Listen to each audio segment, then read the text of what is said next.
Kita lanjutkan kembali perbincangan dengan pemerhati anak, ada Seto Mulyadi dan juga Deputi 2 KSP ada Bang Abed Nego. Bang Abed, kalau melihat apa yang disampaikan Bu Sri tadi, kalau soal ekonomi lah Bang, soal kesulitan gitu ya, warga seperti Bu Sri ini bisa menyuarakan ke Pemda, ini jalurnya kemana? Ke Dinas Pendidikan kah atau ke siapa?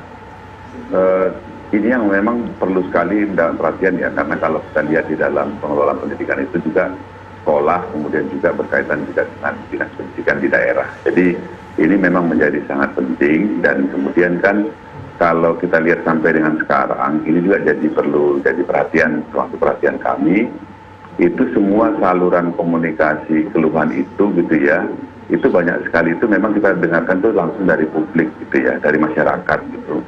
Tapi misalnya keluhan-keluhan yang lebih formal begitu, itu misalnya yang sampai ke KSP lah setidaknya gitu ya, itu kami belum menemukan gitu. Jadi ini juga perlu menjadi catatan dan perhatian kami sejauh mana sebenarnya dilakukan pemetaan terhadap persoalan ini di tingkat daerah oleh lembaga pendidikan itu sendiri ataupun dinas pendidikan. Tapi nanti ini jadi catatan, karena yang kita lihat misalnya yang diangkat media, ya terima kasih untuk media gitu, sudah mengangkat banyak sekali story tentang hal ini gitu. Itu memang langsung direct ya, masyarakat itu menyampaikan mulai nggak punya gawai, nggak punya akses internet dan seterusnya. Tetapi misalnya sampai sekarang kami misalnya setidaknya saya katakan tadi di KSP belum ada itu surat dari dinas tertentu bahwa ini kami punya masalah ini dan butuh solusinya kira-kira ini gitu, itu belum memang.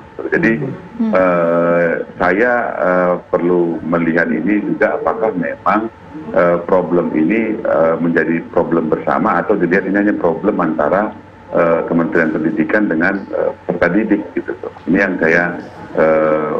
kami lihat juga perlu dapat perhatian dari kita. Tapi ini banyak sekali catatan tadi itu terkait dengan di dalam pengaturan pendidikan tadi ini. Begitu.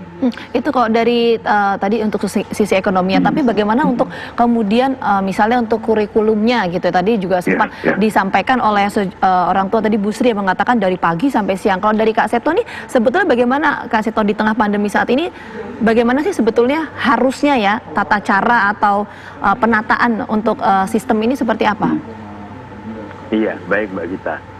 Kita tahu ya dalam Undang-Undang Sistem Pendidikan Nasional, Undang-Undang Nomor 20 Tahun 2003, itu kan ditegaskan bahwa jalur pendidikan itu ada formal, ada non formal dan ada informal. Dan ini bisa saling melengkapi atau saling menggantikan. Nah, sebelumnya itu beberapa memilih jalur non formal atau informal karena apa? Karena mungkin ke masalah jarak, ya kami misalnya memberikan pendidikan non formal atau informal bagi anak-anak marginal misalnya. Nah, sekarang ini hampir semuanya dipaksa untuk non formal dan informal tadi, dan ini dijamin oleh undang-undang. Nah, di dalam praktek kami selama ini memang tetap ada komunikasi, tetap juga ada melalui daring, tetapi tidak 100% begitu.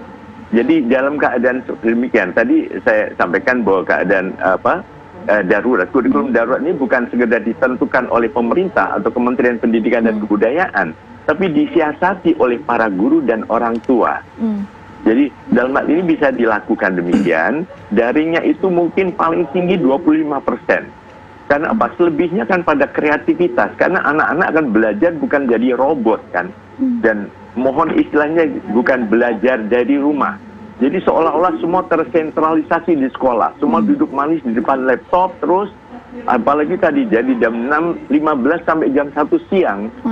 Jangan sampai ini ada kesan seolah-olah kekerasan terhadap anak atas nama pendidikan.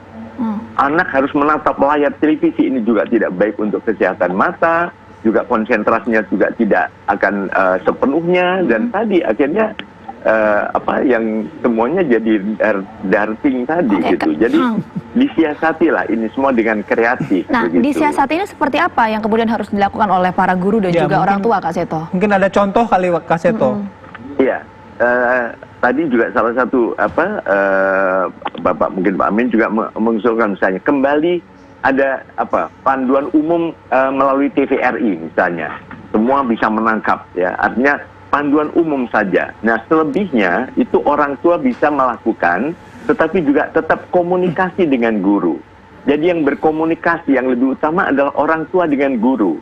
kan ini ada komite sekolah, ada POMG. Nah, mungkin bikin WA group misalnya begitu.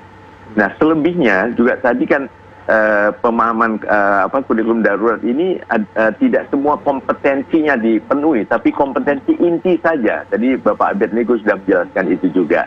Jadi inti belajar ini kan bukan jadi robot kan, harus belajar mengacu pada satu titik saja, tapi belajar kreatif, belajar kerjasama, belajar mungkin menghargai sama teman, itu bagian dari belajar yang dipandu juga oleh kurikulum begitu. Baik Kak Seto, nanti kita lanjut ke Bang Abed, juga kita lanjut. Kita dengarkan terlebih dahulu, ini ada penelpon juga, Pak Zainuddin dari Lombok Timur, Nusa Tenggara Barat. Selamat pagi Pak Zainuddin. Selamat pagi Pak. Selamat pagi Bu, Pak. Baik Pak Zainuddin, anaknya ada berapa Pak yang ikut sekolah daring ini? Satu orang yang sanawiyah, yang sanawiyah lah. Kendalanya apa Pak selama ini yang dialami?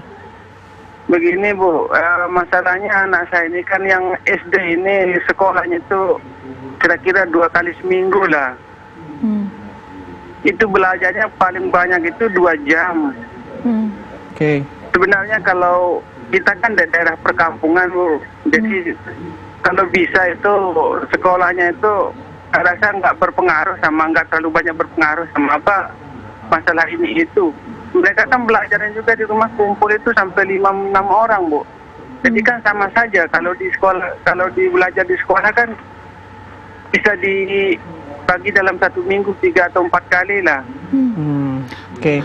Artinya Pak Zainuddin pengen bilang mending sekolah langsung tatap muka langsung begitu. tatap muka begitu ya Pak? Iya, benar Bu. Nah itu yang soalnya di rumah juga kan anak-anak banyak main-main ke sana kemari, nggak tentu arahnya, kadang-kadang kumpul juga sama teman, kumpul sama ini sama itu. Baik. Jadi lebih khawatir juga Bu.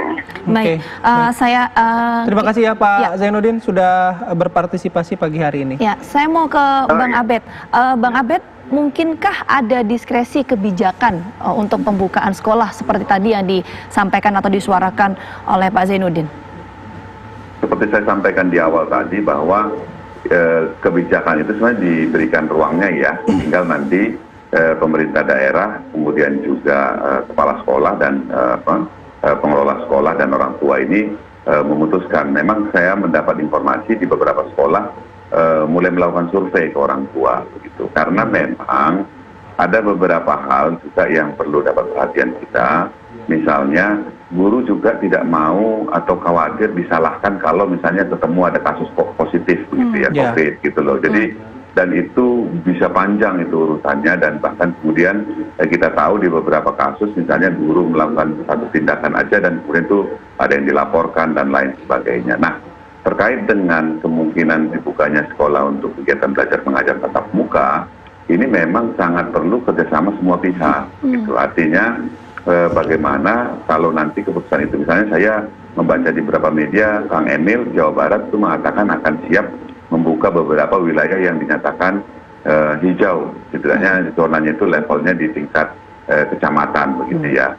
Nah tapi ini kalau nggak ada kerjasama dari masyarakat, sekolah dan kemudian juga dari keluarga, justru kita bisa menciptakan masalah adanya penyebaran atau infeksi COVID ini gitu loh. Sehingga selain persetujuannya, setelah kita setujui juga memang perlu kerjasama, memang benar-benar kita taat dengan protokol kesehatan itu gitu.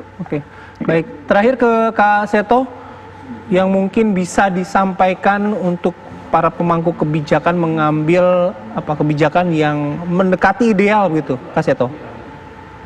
Iya, tentu yang paling ideal adalah jangan membebani anak atas nama kurikulum tadi. Jadi keadaan ini saling berbeda kan, ada yang sudah bisa sekolah, ada yang tidak dan sebagainya. Jadi bahkan mungkin paling maksimalnya, paling optimalnya adalah kalau perlu dalam keadaan darurat ini tadi, semua anak tetap naik kelas.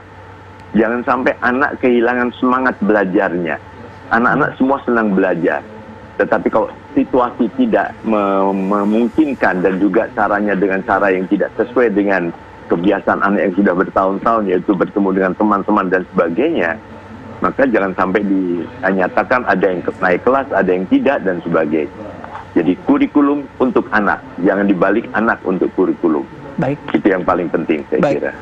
Terima kasih Kak Seto, pemerhati anak, juga Bang Abednego, Deputi 2 KSP sudah bergabung bersama kami pagi hari ini. Semoga apa yang kami diskusikan atau kita diskusikan pagi ini benar-benar bisa menjadi masukan ya bagi para pengambil kebijakan nanti. Jadi nggak bikin darting dari daring. Baik, kami jeda terlebih dahulu. Kami akan kembali dengan informasi lainnya. Tetaplah di Apa Kabar Indonesia Pagi.